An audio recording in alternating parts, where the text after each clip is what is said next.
One, to set me straight, my mom and dad sent me to a reform center. I went through hell there, so much that I wet myself, lost my mind, and ended up stripping down and kneeling as a human urinal. Meanwhile, the news was all about my sister's 18th birthday bash on a swanky yacht. She's naturally bubbly and outgoing, whereas I'm quiet and introverted, which my parents couldn't stand. After returning from the asylum, I was exactly how they wanted, maybe even more obedient than my sister. I'd kneel to do whatever they asked, even wash their underwear before sunrise. But my parents seemed to lose it, begging me to change back. "Ava, we were wrong, please go back to how you were." After coming back from the asylum, the whole family came to the airport to pick me up. I had that standard smile plastered on my face. Just like my name, Ava, sweet and gentle. My parents, who had cold expressions initially, got all excited and took off their sunglasses as they ran towards me. "Look how sweetly you smile now, a lady of high society should be like this. This reform center is truly great. Wish we'd sent you earlier." Seeing me handling the TV crew with perfect manners made my parents beam even more. Living in a wealthy family, I was really introverted. I didn't naturally smile or enjoy being around people. I hated those high society parties my folks dragged me to. I preferred being alone, reading books, writing, just living in my own little world. Teachers said I was someone who loved research, a calm person, destined for a future in science.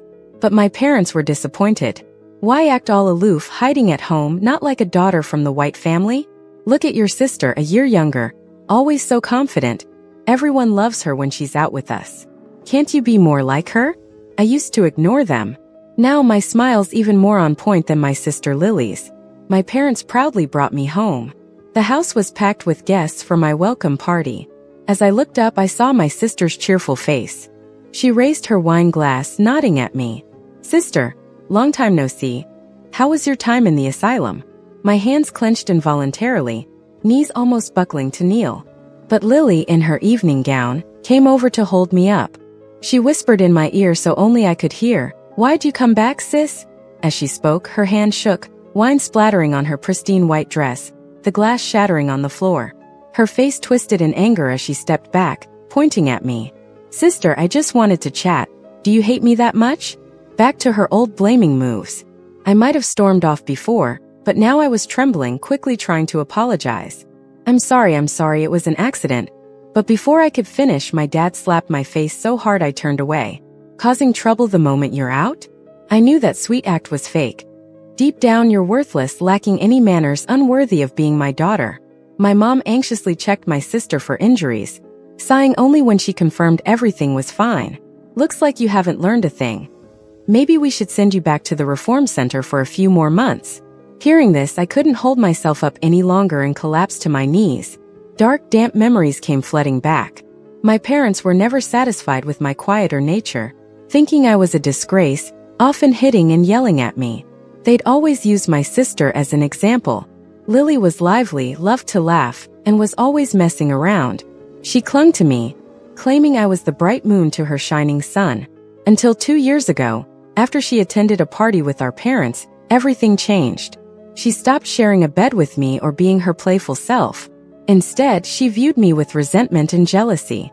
"I'm Mom and Dad's favorite. You're no match for me." She got better at pleasing our parents, shining in social events, snatching whatever little attention I had left. She'd cut her own finger, but I'd be beaten till I bled, shut in my room with no food. She came home saying she was bullied, and my mom slapped me, demanding why I didn't defend her, questioning why I wasn't the one hurt. Even her sulking would get me in trouble. "Did you bully your sister again? Quiet all day, plotting something nasty? Why are you so cruel?" To them, I wasn't just a quiet disappointment. I was a scheming troublemaker refusing to learn. When my sister suggested sending me off to the reform center, my parents agreed without hesitation. On the day I was taken away, my mom eagerly examined the place. It was filled with cheerful girls, dutifully bowing, obediently following orders. My parents were ecstatic.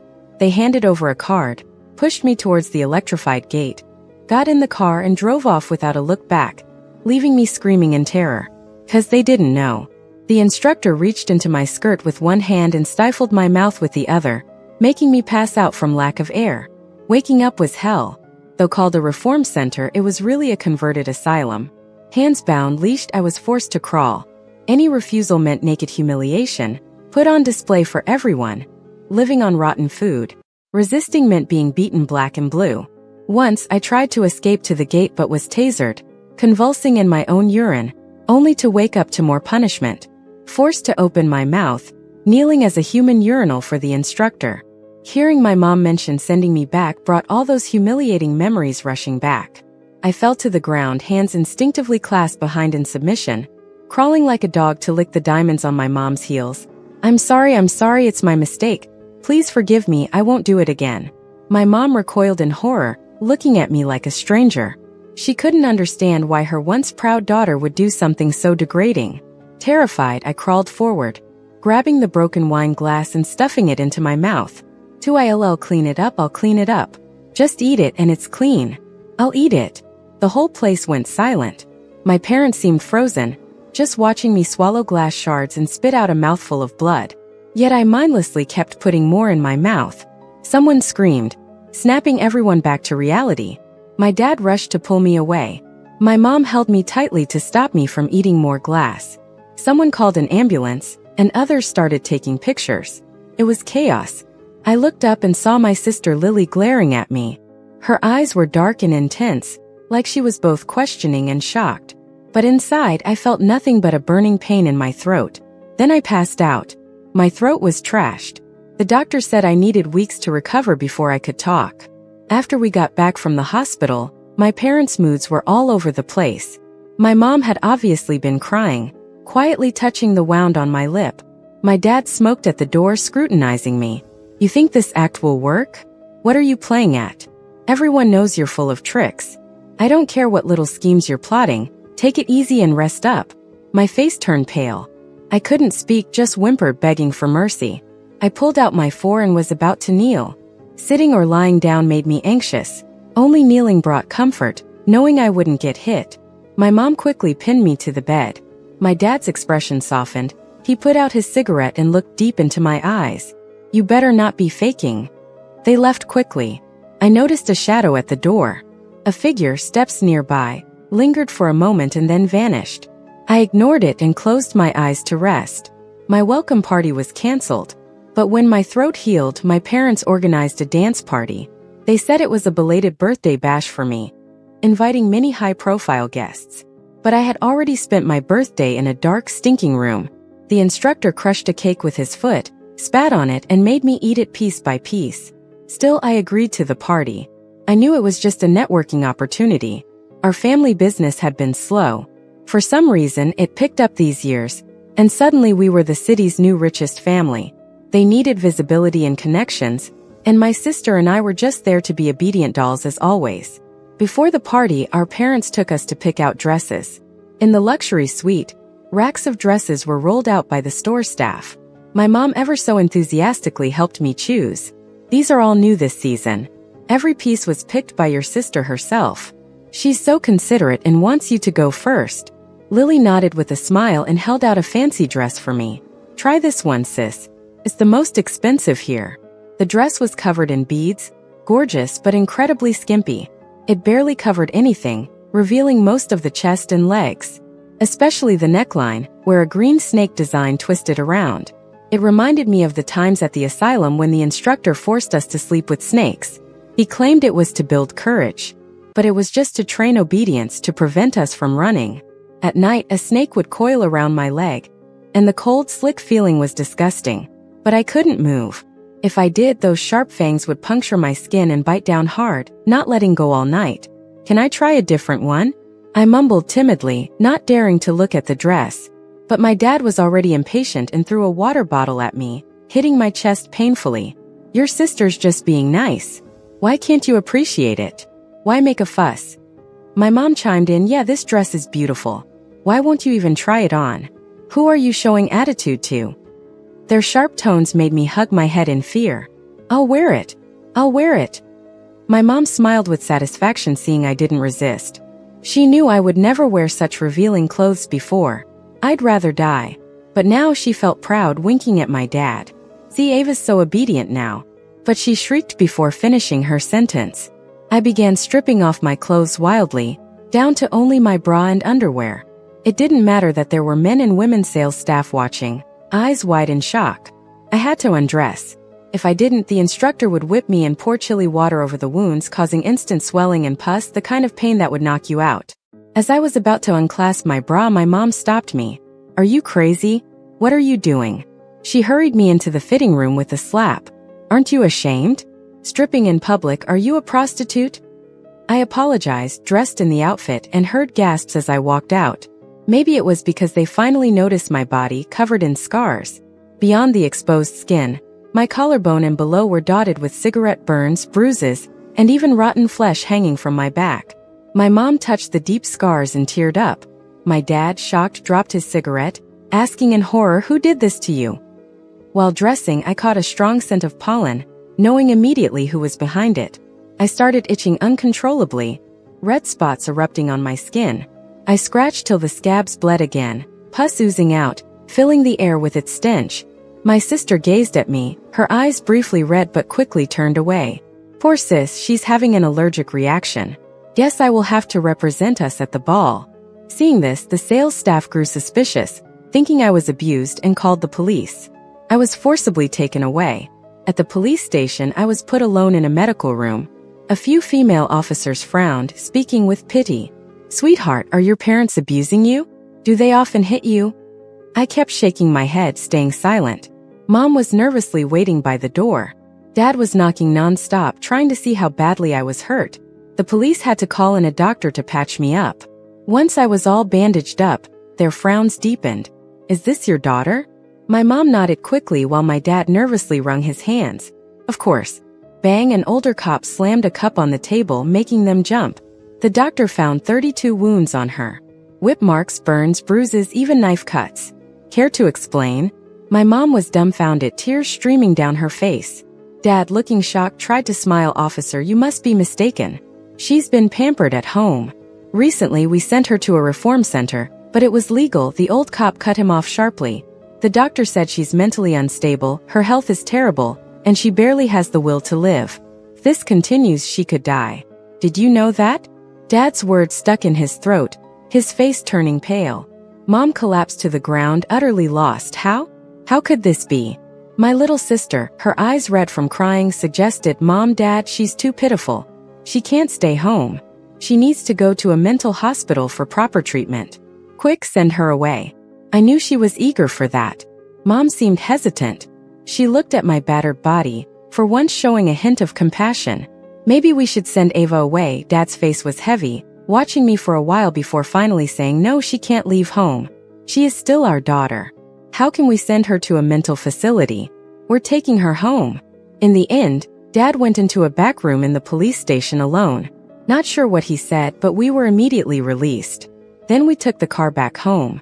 Mom held my hand in the back seat. I wrapped my arms around myself, trembling in the corner, mumbling, "Don't hit me, please don't hit me." Glancing in the rearview mirror, I saw my sister's sinister face. I was taken home again.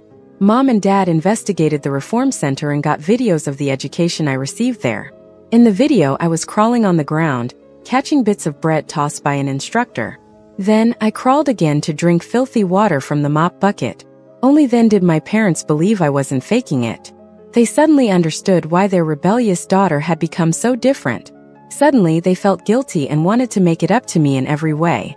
Mom got up early to make me noodles. I instinctively knelt on the ground, opened my mouth, waiting to be fed. Dad painfully lifted me, hesitating. "Ava, this is your home. You don't have to be so humble. You just need to rest up at home. No chores for you." Hearing the word chores, I reflexively rushed to the dirty laundry basket. I gathered their dirty clothes, including underwear, and rushed to wash them by hand. I scrubbed until my hands were red, scrubbing faster and faster. "I'll finish soon, I'll finish soon." They hugged me tightly, crying uncontrollably. "Ava, we were wrong to send you to that reform center. Please just be yourself again." But my hands never stopped. Bubbles were flying in the air as I scrubbed. I've become obedient. I'm no longer aloof and silent. I'm more obedient than anyone. So why aren't they happy? Isn't this what they wanted? They brought the best doctors to watch over me almost 24/7. Mom and Dad cut back on work, handing the family business to my brother. They often spent time talking to me, reading me stories. I remained dazed. Whenever anyone came near, I trembled all over, shaking my head at any question. No matter how much the doctors suggested I go to a hospital, they disagreed. They spent a fortune on top-notch equipment, overseeing my treatment, holding out hope for my recovery. One late night, I heard those familiar footsteps again. This time there was no hesitation. The door swung open and I saw my sister's bright smile, holding our dog Rusty. We found Rusty abandoned in a cardboard box on the roadside, just born, weak and barely breathing. We took him home carefully, feeding and staying up nights to keep him alive. Rusty has been with us for 6 years, the family member I felt closest to. My sister silently watched me, pulling out a fruit knife. She stepped forward and plunged it into Rusty's body right before my eyes. His howl pierced my ears, warm blood splattered my face, yet she didn't stop. Stab after stab until Rusty's cries faded. She tossed Rusty's body from the upstairs window, hitting the ground with a thud. I could hear the sound of flesh tearing. She kept smiling, laughing until tears came. "Sister, this was your beloved dog. Now that it's dead, will you go crazy too? I'm telling you, this house is not big enough for both of us. Please just leave, sister. Please, sister, just go." Her hysterical, chilling laughter somehow didn't scare me. Instead, I reached out and hugged her tightly. In the corner, a spider was spinning its web frantically. Spiders are the smartest creatures, using transparent webs to trick their prey, placing dying insects to lure more. It quietly observes from the shadows, waiting for prey to fall into its trap. I, as my sister said, had gone mad. I clung to Rusty's corpse, refusing to let go. No one could make me. Even when the body rotted, reeking putrid stench and attracting flies, I held on with a blank face. My illness worsened. I began rummaging through garbage for food, even swallowing dirty napkins. My body was so weak that I couldn't walk. The doctor gave a serious warning about my condition. My parents looked at me and I looked like a shadow of a person, almost dazed. Seeing me like that seemed to awaken a bit of kindness in their hearts and a sense of responsibility. They wore faces full of pain, hurt by my blank, vacant look, yet they had to accept the reality. They exchanged a meaningful glance and finally said, "We have no choice, let's take Ava to the hospital." Soon I was washed, dressed in clean clothes. I didn't take anything with me except the dead little yellow dog, and I wouldn't let anyone take it from me. My dad sighed, a trace of warmth in his eyes, and patted my hair. "It's okay, let her take it with her." I sat in a wheelchair being pushed out the door. Maybe it was the long-lost sunshine, or maybe the free air outside. I finally managed an Ava smile and reached out to hug my parents. Their eyes turned red and they hugged me. Resting my head on their shoulders, I gently patted them, muttering, "Mom, Dad, take care." My sister stood silently on the balcony above, watching me. Her face was pale, but she was smiling and waving. I was finally being sent away as she wished. Carrying her resentment and the dead little yellow, I got into a car and disappeared from my parents' sight. The car headed towards a mental institution. But just as it turned into an alley, a few black cars suddenly stopped us, and plainclothes officers jumped out. The driver saw this and reached for a gun, but I strangled him with the seatbelt from behind. The police quickly took control of the situation. I saw familiar faces again, a few female officers from the interrogation room last time. They nodded at me. Behind them were officers in special uniforms. I gave them little Yellow's body and some hairs, anxiously saying, "All the evidence is here. Please save my sister, don't hurt her." The leading officer assured me, "Don't worry, as soon as the test results come in, we'll have the upper hand and we'll make the arrest, ensuring your sister's safety." Saluting me solemnly, he said loudly, "On behalf of all police officers and the victims' families, I sincerely thank you." I let out a long breath and finally smiled genuinely. The spider had caught its prey and could finally close in. As the police quietly surrounded my house, my parents were sound asleep. They had smiles on their faces as if dreaming of a windfall. At the noise, they snapped awake. Upon seeing me, their expressions shifted from confusion to shock. Maybe it was because I seemed too normal, more normal than I ever was at home. I was wearing clean clothes and not a patient's suit, calm and composed without a trace of a dazed look. They were a little bewildered. "Ava, are you better now? Or are we dreaming?" My gaze was cold, my eyes like an abyss. "Mom, Dad, it's time to wake up."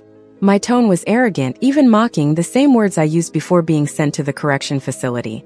I was that daughter they resented, full of mischief. It was like they were hit on the head. Clarity flashed in their eyes. They had no time to speak to me, just grabbed their clothes to run.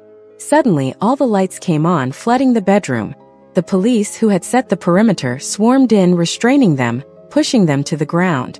My dad's face turned red with anger, veins popping as he glared at me. "You weren't crazy? You were faking it. This was all your plan." I nodded. If I didn't fake it well, how could I get the evidence? With the house locked down tight, how could I catch the tiger without entering its den? My dad was still in disbelief, shouting at the police, "Impossible, you can't have evidence. On what grounds can you arrest me without evidence?" At this point, my sister came in with handcuffs, affectionately leaning on my shoulder. She rubbed her cheek against mine like she did when we were kids. Just a few days ago, she was against me, vying for Mom and Dad's favor. Their eyes widened in shock, pupils shrinking, displaying fear. It was like falling into an irreversible abyss. "So you were a team working together to get evidence? It's all over." It all started with my sister. After she attended a banquet with our parents, she changed. She shut me out, kept her distance deliberately. She became obedient, making me seem rebellious. First, I thought it was just a phase, maybe a disagreement. But one night, as I used to, I sneaked into her room, climbing into her bed. I tried to warm her like before, but I hugged a cold body, chillingly so. Then I noticed tears streaming down her face and needle marks on her arms. Something was terribly wrong. Her smile grew, but her face paled with every passing day. Whenever I got close to Mom and Dad, she grew tense. When I left the house, she sighed with relief. She thought if she could make me feel cut off from our parents' love, they would forsake me, and I would give up and leave. She started to demean me, stirred up their dislike, trying to drive me to despair. Though we used to be inseparable, I could still see through her. Every time she saw me in pain, her eyes showed how heartbroken she was. I didn't understand why she did it, but I knew she wouldn't hurt me unless there was something more unbearable than my pain. Finally, one night I found her with twisted limbs, convulsing, foaming at the mouth, barely coherent but still whispering, "Sister, leave. Sister, leave home." I held her cold body, watched her suffer, and the scene looked familiar. I realized quickly. The news had reported about a chemical poison making the rounds, injected into bodies to cause harm. 5 after getting hooked, the symptoms kick in. It leaves you with an insanely low body temperature, foggy-headed. You rely on that poison for life. Once you try to quit, life's worse than death. You lose control, becoming crazy and vulnerable. No wonder our family's failing business suddenly got so many orders. No wonder my folks beefed up security at home, keeping us under watch.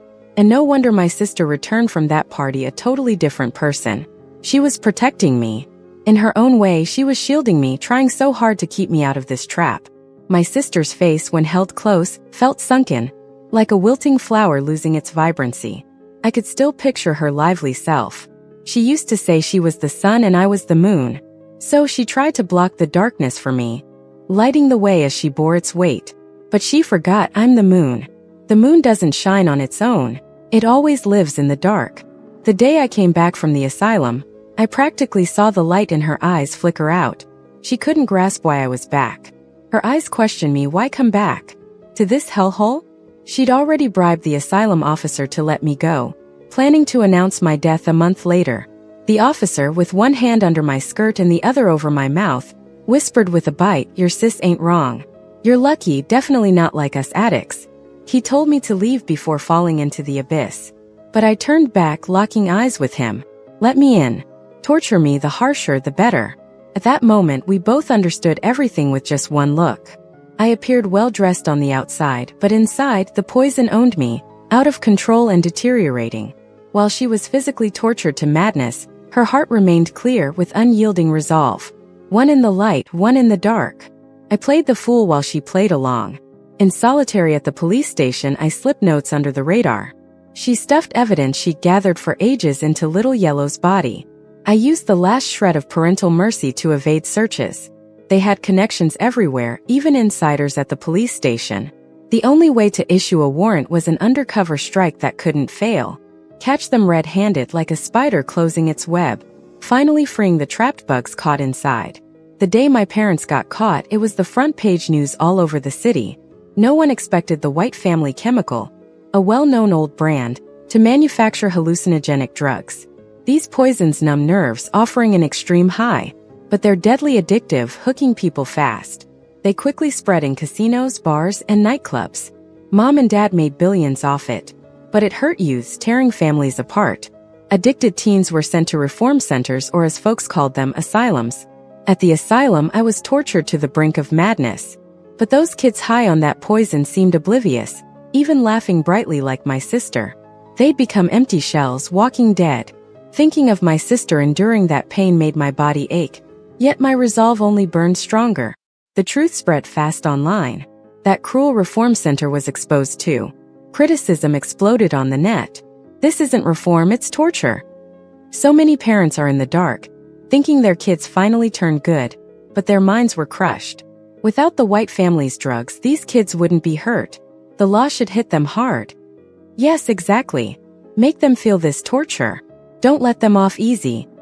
Sure enough, my parents felt it already. Before the courtroom trial, they were sent to the asylum for reformation. Knowing they created the drug brought a wicked smile to the officer's face. When I visited them again, they were chained like dogs, gasping, bodies marked with scratches and bites. When they saw me, they recoiled in terror, tearfully begging, "Sorry, Ava, we were wrong, forgive us. We made you suffer. It's all our fault." They reached out, yearning to hold my sister and me again. But I stepped back, leaving their hands hanging in the air, their pain unbearable. "You don't owe me an apology, but to my sister and everyone you poisoned." I turned, not sparing them another glance. At the door, my sister waited, frail in her wheelchair, the morning sun behind her painting her in gold. Our hands joined, sun and moon finally eternally overlapping. The end.